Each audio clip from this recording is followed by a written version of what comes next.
Bhagavate Vasudevaya. Om Namo Bhagavate Vasudevaya. Om Namo Bhagavate Vasudevaya.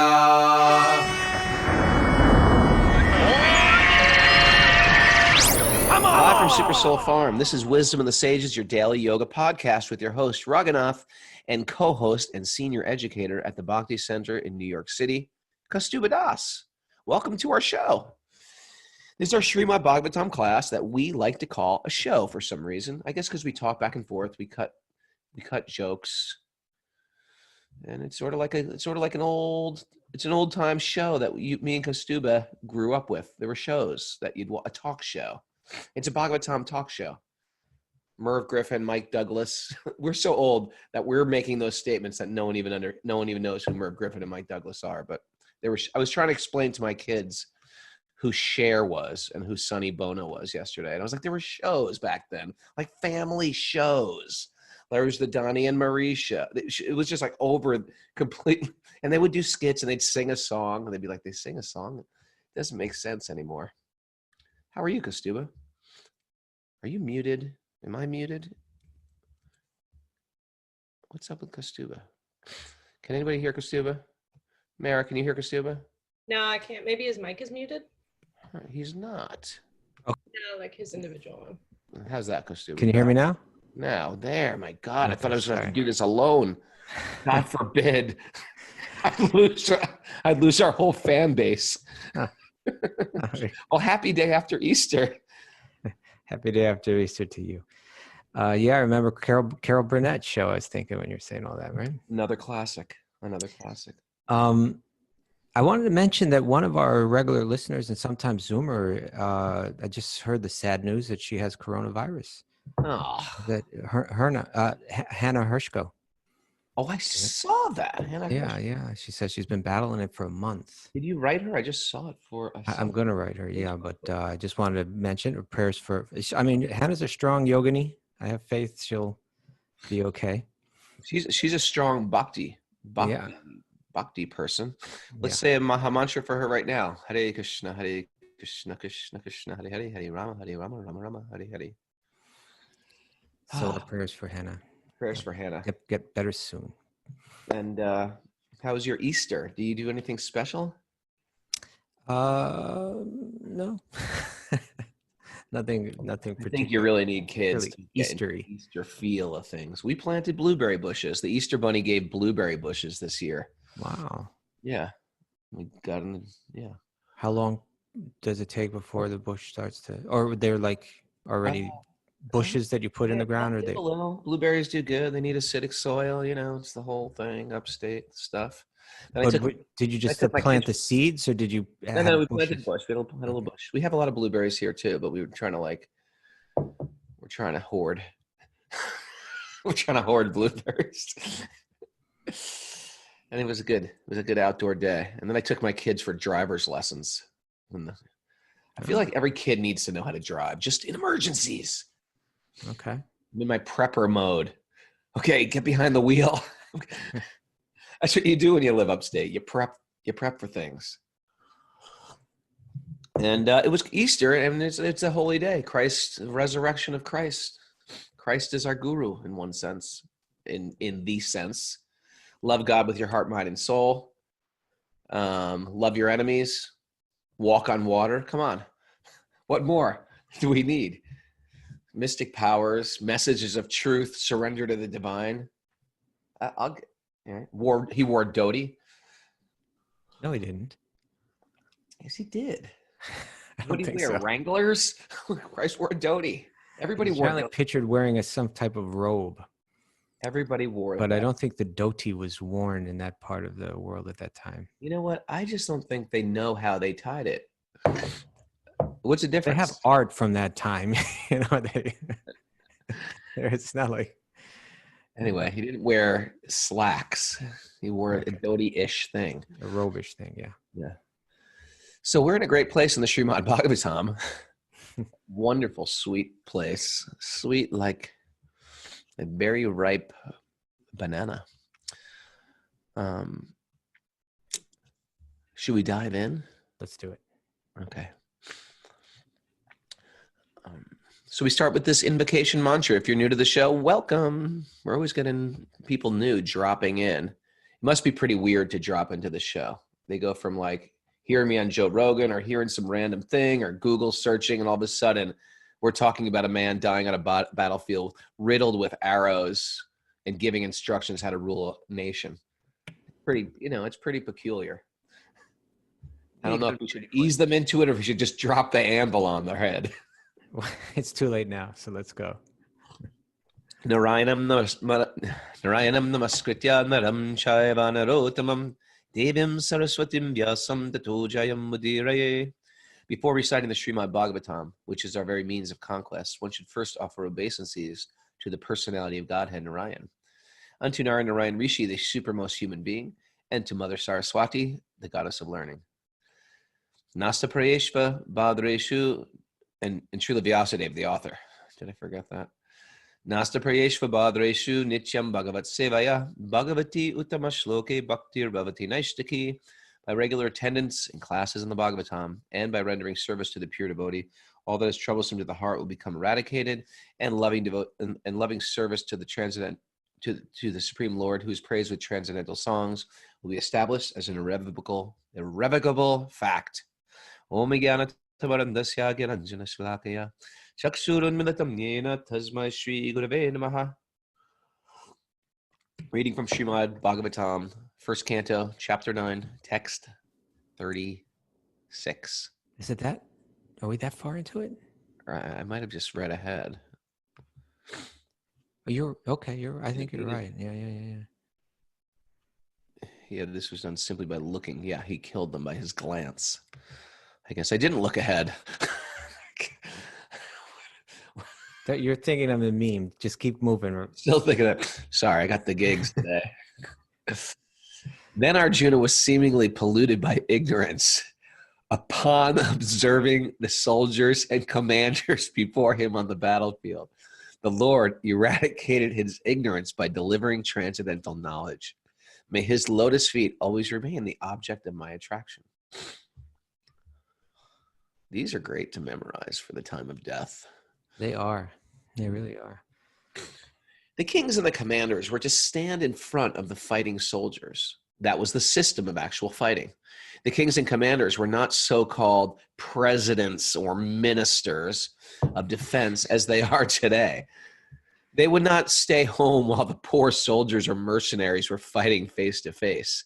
This may be the regulation of modern democracy. But when the actual monarchy was prevailing, the monarchs were not cowards, elected without consideration or qualification, as it was evident from the battlefield of Kurukshetra. All the executive heads of both parties, like Drona, Bhishma, Arjuna, Duryodhana, were not sleeping. All of them were actual participants in the fighting, which was selected to be executed at a place away from the civil residential quarters.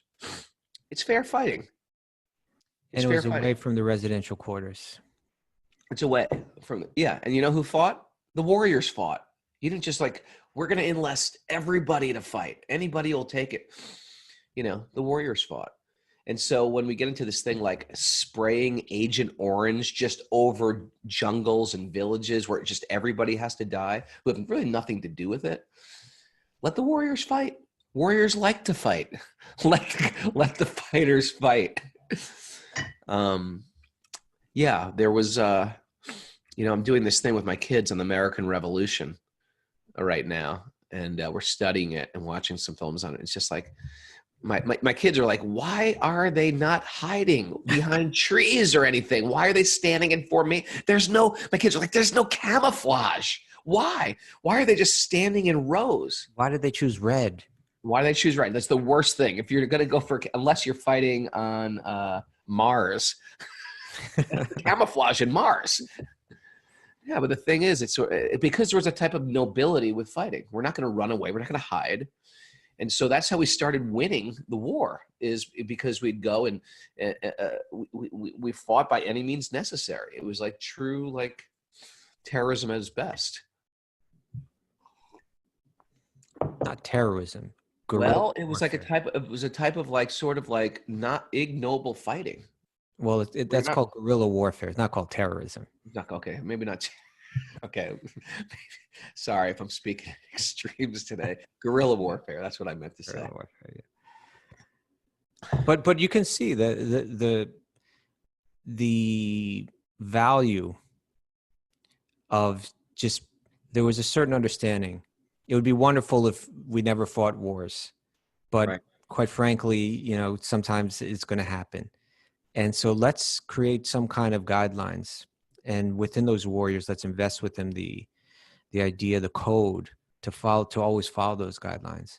So it wasn't like cities were being burned down and blown up and innocent people were being drafted into it and people were coming back with all kind of psychological damage and all of that. It's like, okay, if there's going to be a battle, we'll have our warriors go out and they'll fight it. Some people would just say, well, there shouldn't be war, period. Don't we learn our lessons? Let's just have a place where there's no war and there's peace and there's just freedom to do whatever you want. Yeah. I remember I used to think like that. My 1 year I went to college, and my friend said to me, I would love if there was just like you could do whatever you want, because all those peaceful people, I would ruin their lives. That was my crazy friend. That was my friend.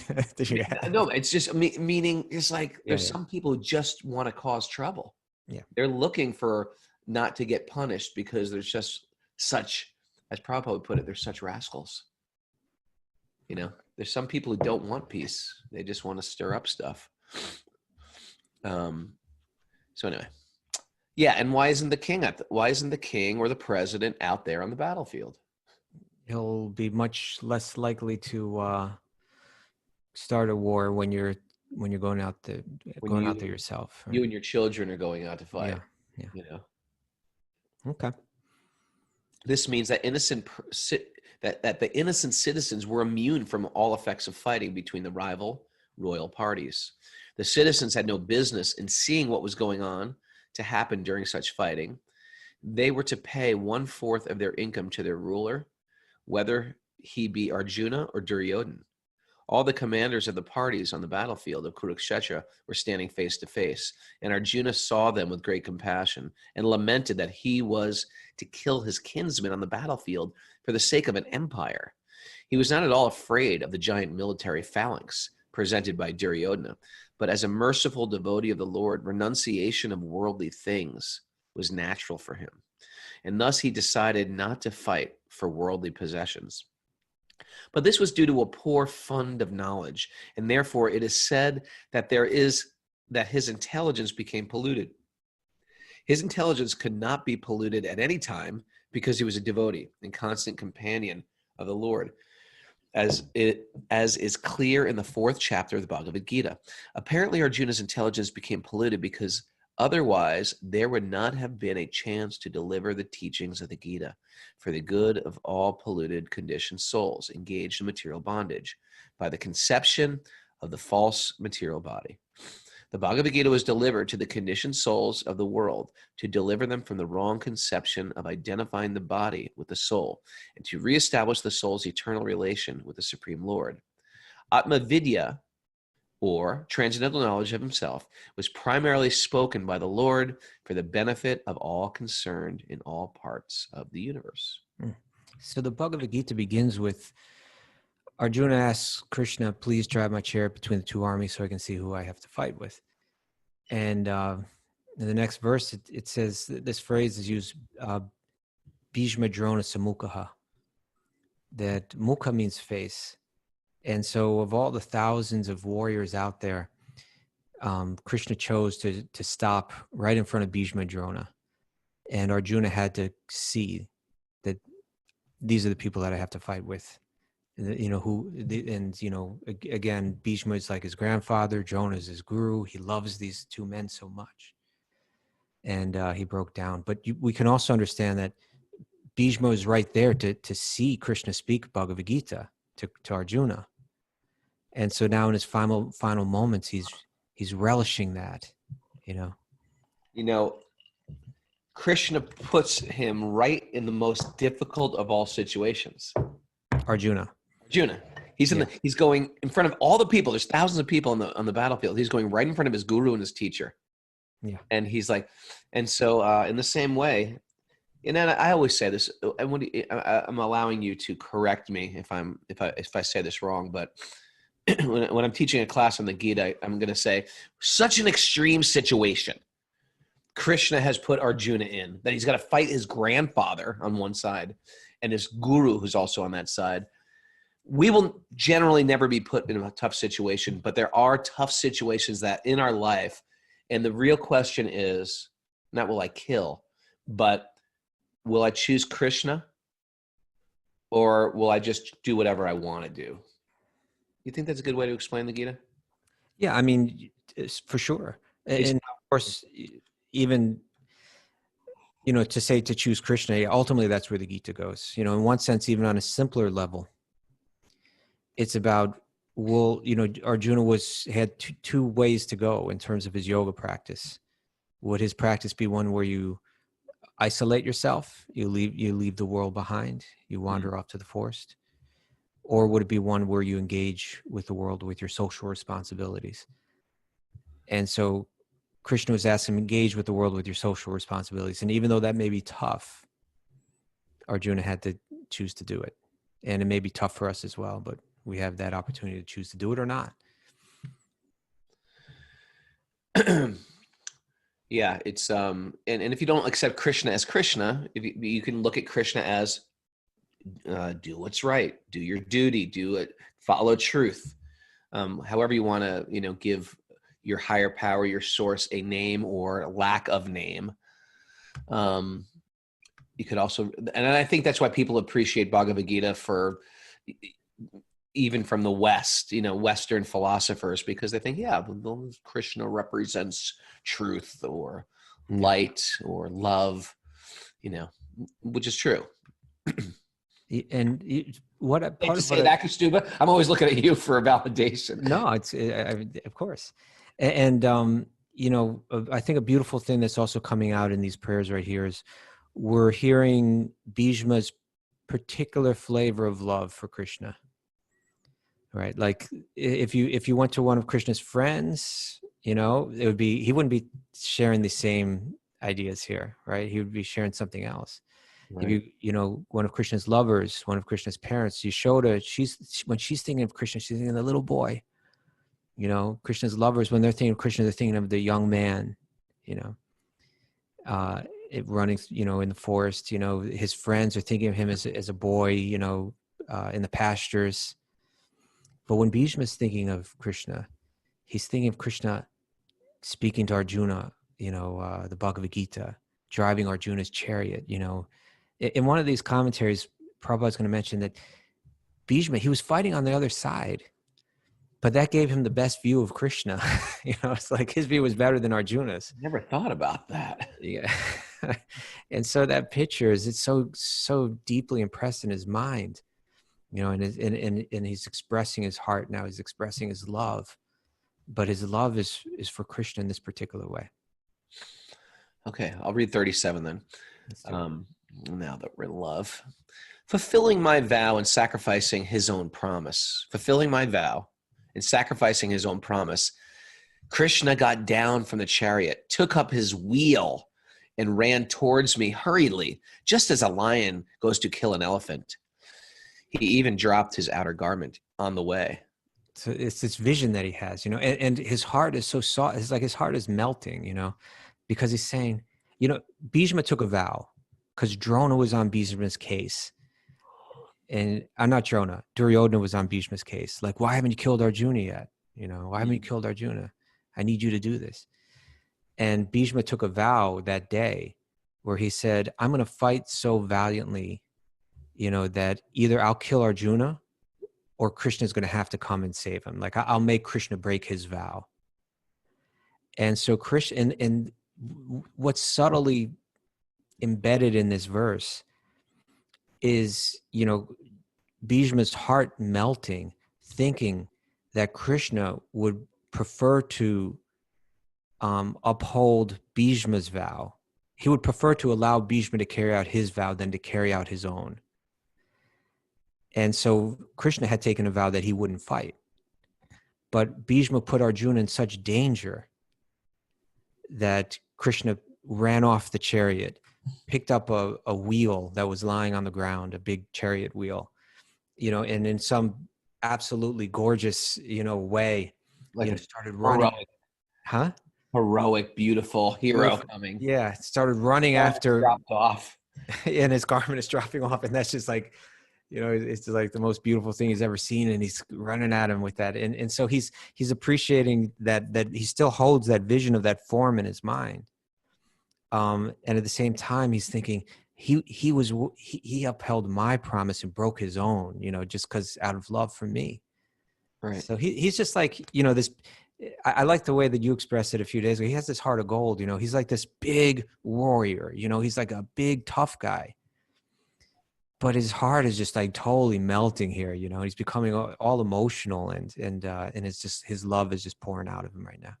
And it's one of those beautiful bhakti things where here's Krishna, the pinnacle of morality, and here he is in the same way he stole the gopi's clothing, he stole the butter. Now he's lying. He's going against his promise. He promised one thing: I'm not going to fight. He made a public declaration. Yeah. And due to the love for his devotee, he's like, I'm going to break my promise. My devotee's about to get hurt. I can't take this anymore. Love's the high principle. Yeah. On a side note, yeah. did you ever think like, what is this side note going to be? These are like really valid questions. When you read these books for so long, isn't a dhoti? A dhoti is like the robe. Isn't a dhoti? And men who have worn dhotis before, you can write in on the chat. You're going to say, isn't it the last thing you'd want to wear into a battle? The last thing I'd want to wear if I'm going to have to fight a guy is a dhoti. Come on. I wonder if they torn off you. There's no pockets. There's no protect. They're very light. Well, they wore armor of various sorts, so I'm not sure what they were wearing out there, to be honest. Probably had something to do with slacks. Slacks. They're wearing slacks. Cargo dhotis. You need pockets in war, It's so thin. It's like, I'm with you. That's if I have to go into battle, these are things I wonder about. Okay. Thank you for that side note. Tom Essex says Dockers, fighting Dockers. Gucci's. Oh, Krishna. All right. The Battle of Kurukshetra was fought on military principles, but at the same time, in a sporting spirit, like a friend's fight with another friend. Duryodhana criticized Bhishma Dev, allegedly that he was reluctant to kill Arjuna because of paternal affection. A Kshatriya cannot tolerate insults on the principle of fighting. Bhishma Dev therefore promised that the next day he would kill all 5 of the Pandavas with special weapons made for that purpose. Duryodhana was satisfied, and he kept the arrows with him to deliver the next day during the fight. Oh, I didn't know that. He kept the weapons with him. By tricks, Arjuna took the arrows from Duryodhana. And Bhishma Dev could understand that this was the trick of Lord Krishna. Do you know that story? It's not coming to mind, that particular one. There's Karna's arrows and things like that, I remember. There's a lot of like little stories, depending on the Mahabharata you read, because the Mahabharata is very big. So generally the one we read is very abridged. They cut out different parts of it. Yeah. So he took a vow that the next day Krishna would have to take up weapons himself. Otherwise, his friend Arjuna would die. In the next day's fighting, Bhishma Dev fought so violently that both Arjuna and Krishna were in trouble. Isn't it funny? Prabhupada writes that. Arjuna was almost defeated. The situation was so tense that he was about to be killed by Bhishma Dev the very next moment. And at that time, Lord Krishna wanted to please his devotee, Bhishma, by keeping Bhishma's promise, which was more important than his own. What was Bhishma's promise? That he would either kill Arjuna or make Krishna break his vow. Oh, I'm sorry. Make Krishna, okay. Seemingly, he broke his own promise. He promised before the beginning of the Battle of Kurukshetra that he would remain without weapons and would not use his strength for either of the parties. But to protect Arjuna, he got down from the chariot, took up the wheel of the chariot, and hurriedly rushed at Bhishma Dev in an angry mood, as a lion goes to kill an elephant.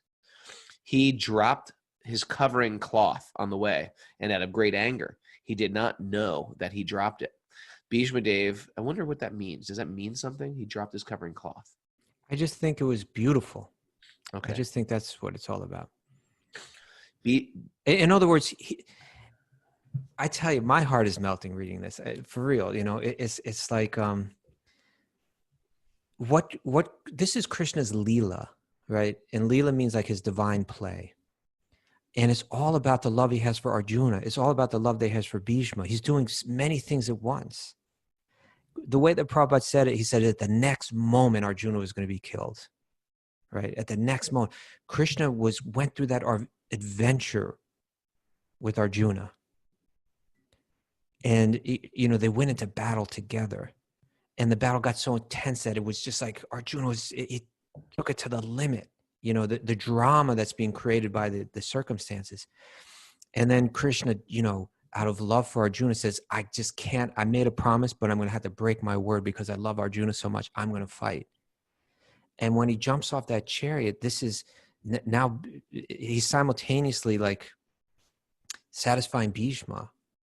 And he's running at Bhishma. Bhishma is just like, this is how I want to die. I want to die seeing you like this. And it's so beautiful that like, it's not the ugly warfare, that's so common, but it's like, it's the most beautiful vision that he's ever seen in his life. As Krishna's running at him and his clothes are flying off and he's lost, it's like, I think part of what may be indicated by that his upper garment flying off is like Krishna, he was giving himself so much that he was unconscious of it.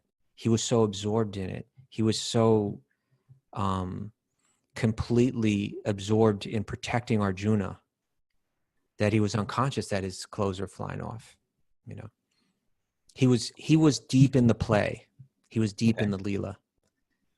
So deep in it that he was unconscious that was happening. Good answer. Good answer. Okay. Family feud. Okay. But to protect Arjuna, he got down from the chariot. Speaking of family feuds. Oh, yes. It's a family. This is the origin of family feud, the Kuru dynasty. What do you think of that, Mara? Right? Yeah. The original, the genesis of the family feud.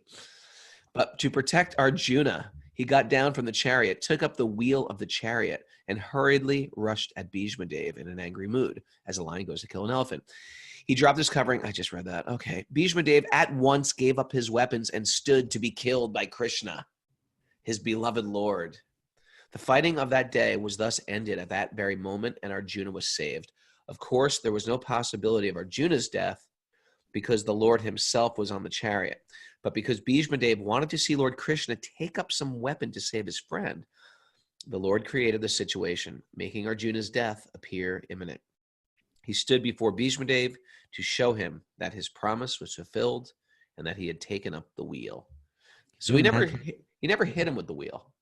No, because Arjuna grabbed Krishna and said, don't break your promise. I swear tomorrow I'll kill Bhishma. I'll do it myself. I'll take care of him myself. Don't break your promise. So Arjuna held him back. And they actually had to. The cute, the most adorable part of this fight scene was they actually couldn't beat Bhishma. So they had to go to his camp at night and beg him. Oh, there's so much rasa actually in Bhagavad-gita, I know. It's great.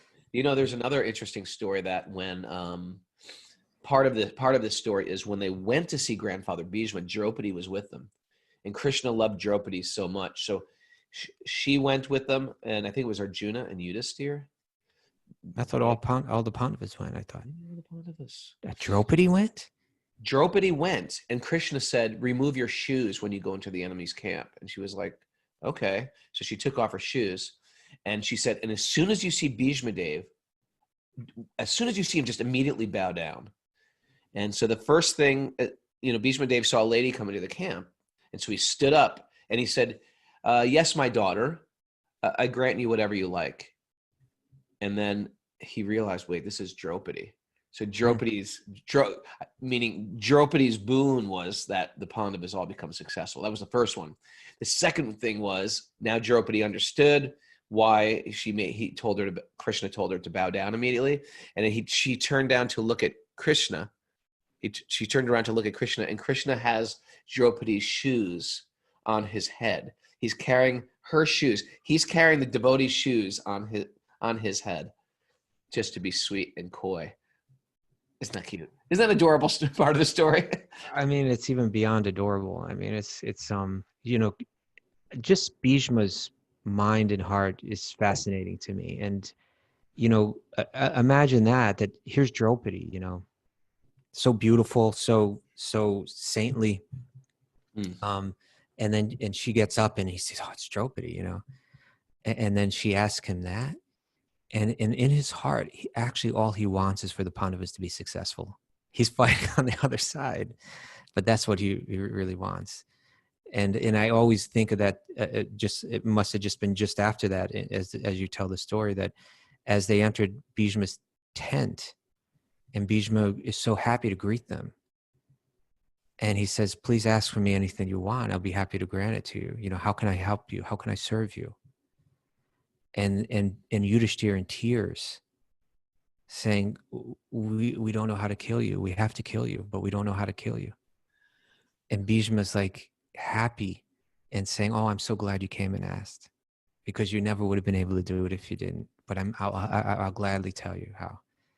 The emotions in that scene, the spiritual rasa in that scene, it's just, the whole thing just blows me away.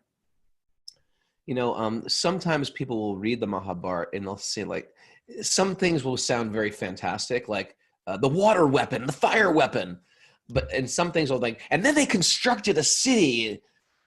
And I think the Indian heritage, people from India who listen to the Zoom can understand, Aravind and Pradeep and DTG, they will vouch for this, because we all know India's great points and India's weak points. India, they can set up a city overnight. It's unbelievable what they can do with tents, pandals. They actually can set up a functioning village, like massive. It's unbelievable when they talk about erecting a village. They can do it in a second. So when you hear about going back to Bhishma's tent, you might think, like, what are they talking about? They all stayed on these huge campsites, or during the Rajasuya sacrifice, they set up these huge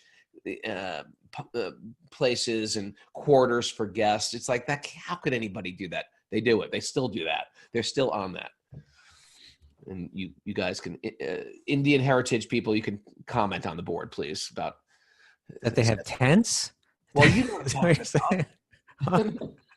What are you saying? What's the big deal? They can make tents? I don't get it. I don't know, but have you ever seen like these Indian programs? Like in They India, are impressive.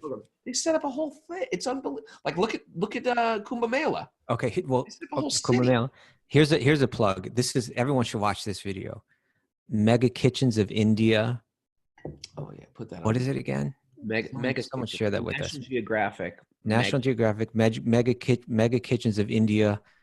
It's the one with Raghunath Swami. So if you Google Raghunath Swami with that, you'll get it. But how they do these yatras, these pilgrimages with about 6,000 or 7,000 people every year to Vrindavan, and they set up their mobile kitchen. And National Geographic did a really excellent edition with them, and with lots of our friends in it. It's really cool to see. Well, that's because it's like, I take 40 people on pilgrimage and people are like, that's a lot of people, Raghunath. Raghunath Swami takes 5,000 people on pilgrimage. Mara, do you know how many chapatis that is for lunch? That's 15,000 chapatis, and they do all the cooking. It's actually unbelievable. This is what India does great. India's got this down. You hire Mara for catering gig. Come on. Mara, we got 5,000 people coming over. Can you handle that? Imagine do it in America. We just can't even fathom. We can't even fathom. Hey, we got 40 people coming over at noon. It's 6 o'clock in the morning right now. We got 40 people coming over at noon. That's like, how much will that be, caterer? How much would you charge for that, Mara? No, she has very competitive prices. But the fact is, in America, catering is such a thing. India, business as usual. We get that done, no problem. 5,000. You got 100 people coming over at lunch. We have it. We have it. Quantity cooking, no problem. Right? It's true. And good and incredible. And it's Good not quality. like it's not a bunch of tater tots from Trader Joe's. They're making all this stuff in big, giant with oars, right? And they're expertly spiced, throwing in spices by the cans. Unbelievable to witness that. You can witness it at Mega Kitchens of India. Check it out. I really highly recommend it. Christina's getting hungry. Me too, after that. Throwing the spices. I've been making a killer chai lately. Okay. Serious. I'm chai. Okay, I'm going to go to the next verse. May he, Lord Sri Krishna, the personality of Godhead, who awards salvation, be my ultimate destination. That is a nice thing to say. Mm-hmm. On the battlefield, he charged me, as if angry because of the wounds dealt by my sharp arrows. His shield was scattered, his body smeared with blood due to the wounds.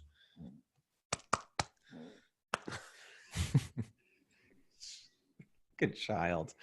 The dealings of Lord Krishna and Bhishma Dev on the battlefield of Kurukshetra are interesting because the activities of Lord Sri Krishna appeared to be partial to Arjuna and enmity with Bhishma Dev. But factually, all this was especially meant to show special favor to Bhishma Dev, a great devotee of the Lord.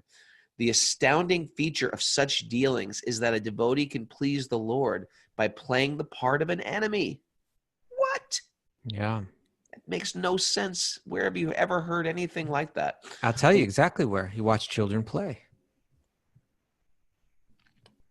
Right? You need someone good to play the enemy. Makes it more fun. Cops and robbers. Yeah. The Lord, being absolute, can give service from his pure devotee, even in the garb of an enemy.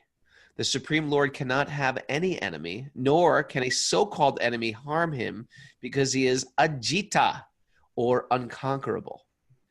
But still, he takes pleasure when his pure devotee beats him like an enemy or rebukes him from a superior position, although no one can be superior to the Lord.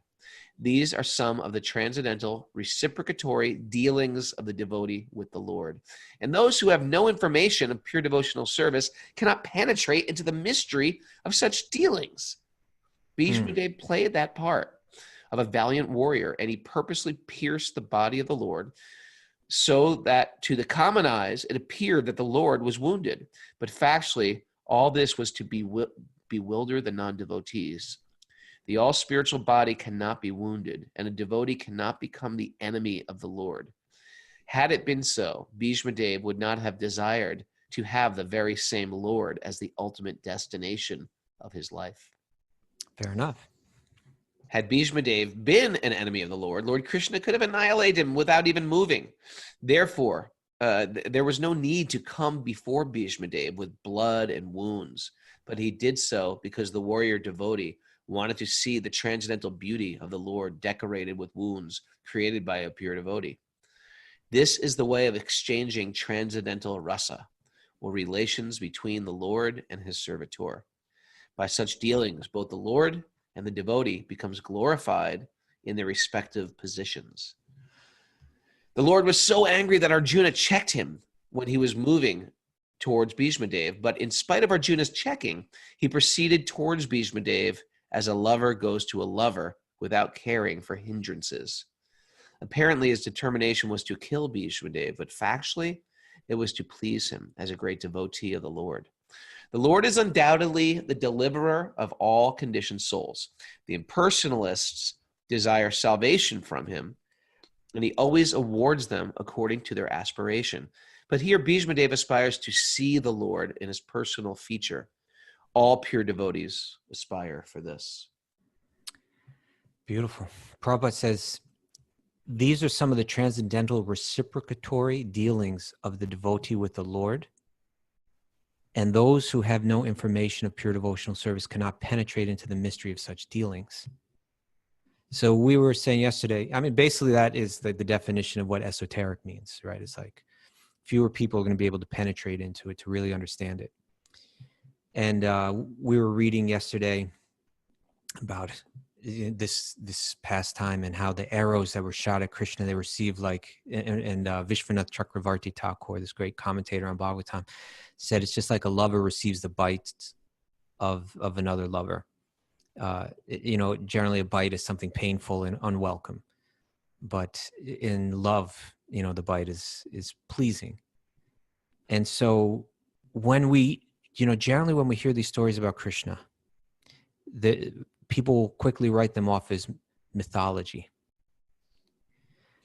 But if you can approach them from the angle of rasa, and now rasa means these reciprocatory dealings, how love is exchanged and how circumstances are created to intensify that exchange of love.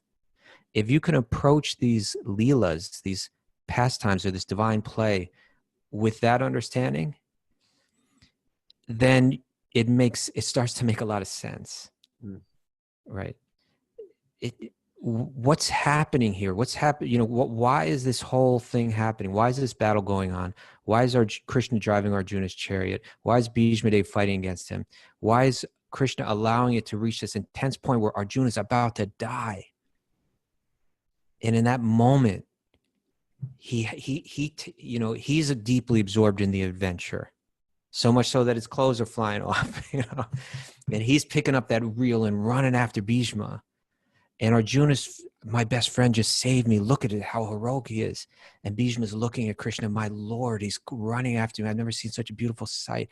Everybody's love is being churned and intensified more and more and more.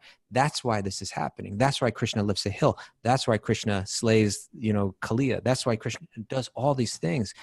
It's just as a writer of drama will create intensified circumstances to draw out emotion in the audience. This divine Lila is playing out to draw out deeper and deeper spiritual emotions in Krishna's devotees and in Krishna himself. And that's Lila. And if you approach it from that angle, from someone who understands it, you begin to see this in a completely different way than in the very simplistic way that, they have these stories in their folklore and all that. That's why you have to read this stuff with teachers to explain it. That's why these purports are so important. And if you want to do that tonight, for Patreon members, tune into Sweet Baby Krishna with Raghunath. Tonight. This is my great joy. If you're not on Patreon, we have a Sweet Baby Krishna class tonight, which is super fun. And we tell all the stories of Krishna's childhood Lila, but I think we told, what was our last story we told? It's Krishna beating up somebody. It's usually Krishna. It always boils down to Krishna beating up somebody or stealing something.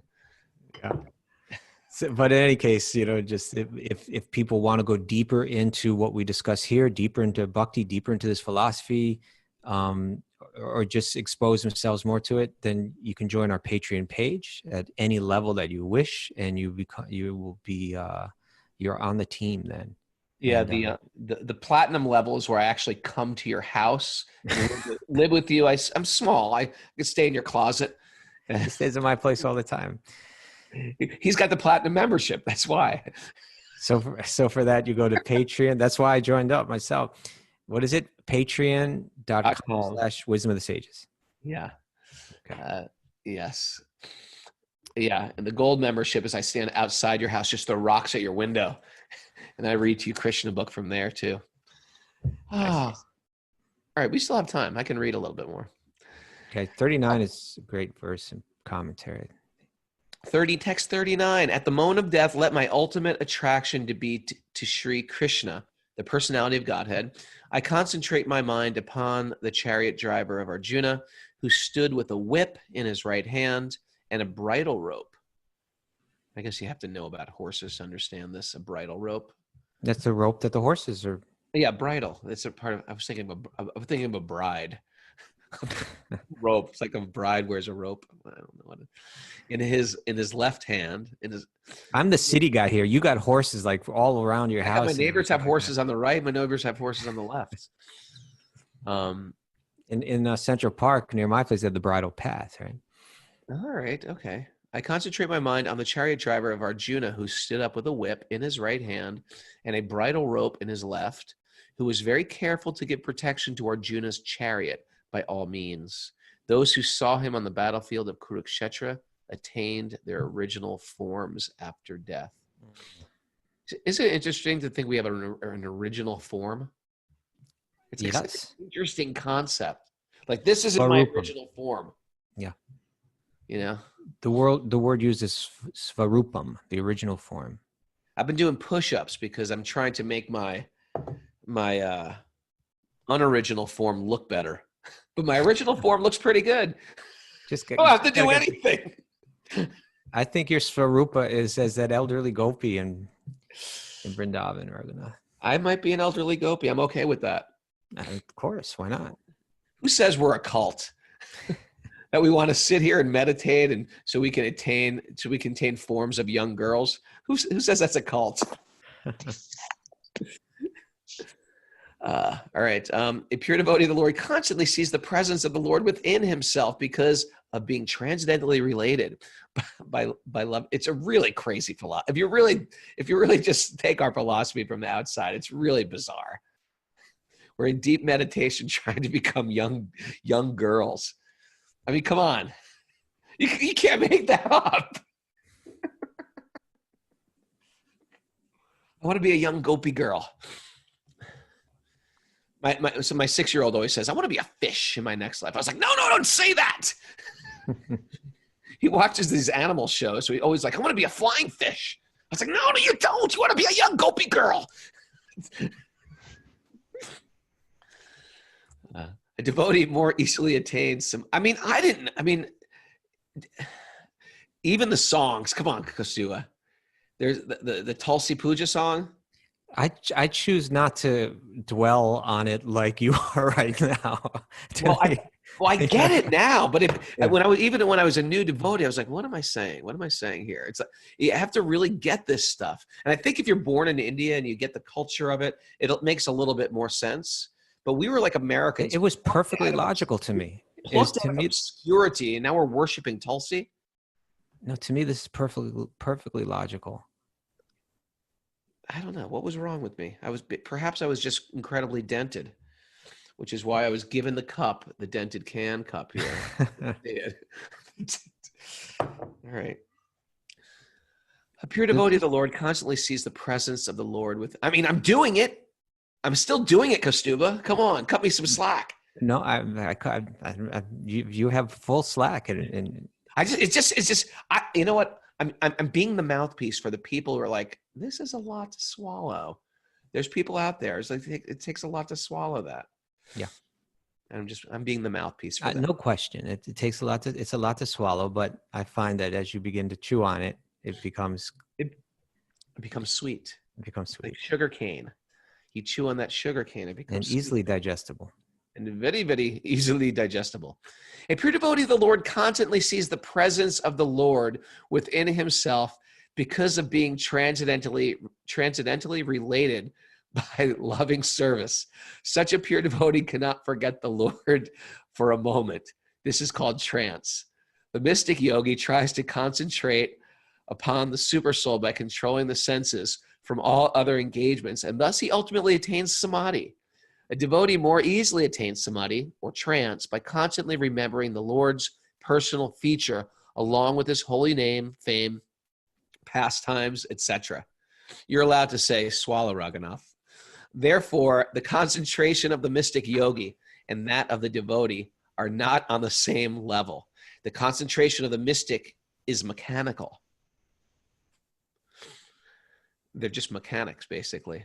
Whereas that of the pure devotee is natural and pure love and spontaneous affection. Okay, let's just talk about that for a second, right? So he's talking about there's certain yogic practices where you mechanically endeavor to control your mind. And different techniques may be applied and so on. But it's like the mind is a machine, it's a computer, and mechanically I'm going to try to get that thing under control. Whereas your mind can also reach a state of full concentration through love. So if I'm carrying God in my heart at all times, then my mind spontaneously, naturally becomes focused. And earlier in the commentary said this is much easier. Right? A devotee more easily attains samadhi or trance by constantly remembering the Lord's personal feature. We might have to go, my friend. We might All have to right. go. Maybe we pick up here tomorrow. It's a good commentary, you know. Sorry for all the losing it today. Oh. Probos asks, weren't the gopis sages from the Ramayana? Some of them were. Some of them were. They were all had mixed camps of gopis. I have a whole list of it. Very interesting. You can't just become a gopi. You can't just get elected. You gotta work. You gotta work in previous lifetimes to become a gopi. Everybody, thanks for joining us.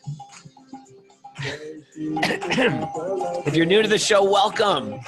If you liked it, go give us a 5-star review. Come on, do that. It's no big deal for you. You can do it while you're on an exercise bike. And also, can you enjoy tonight's? Can you enjoy? If you'd like to enjoy Krishna's Lila tonight, it's a fun wind down your evening class, especially if you're on the East Coast. If you're if you're not on our time zone like Europeans aren't, then it's too late. You're gonna have to wake up in the middle of the night like some of you do just to listen to it. But you can listen to it in the morning. It's on the Patreon page always. You can go back and listen to old ones. Patreon.com/Wisdom of the Sages, Sweet Baby Krishna. And today is Makeover Monday. So today is a chance for you to reset your goals, recalibrate your life, start to think, okay, what did I fall short on? What am I going to go forward with this week? What do I have to tweak? Who do I want to become this week? I forgot about that. Let's do that. Thanks, everybody. And everybody on Zoom. We had a big Monday Zoom group. And listen, Zoom people, let's see your live faces. No more photos. No more just black spots, black squares. Let's see your live morning face. And especially during the dancing part. Come on, Letty Nelson. Come on.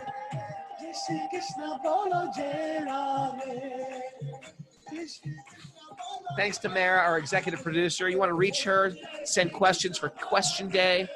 It's wisdomofthesages108@gmail.com.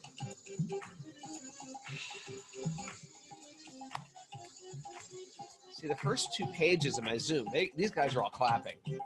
The other guys are like on a holiday.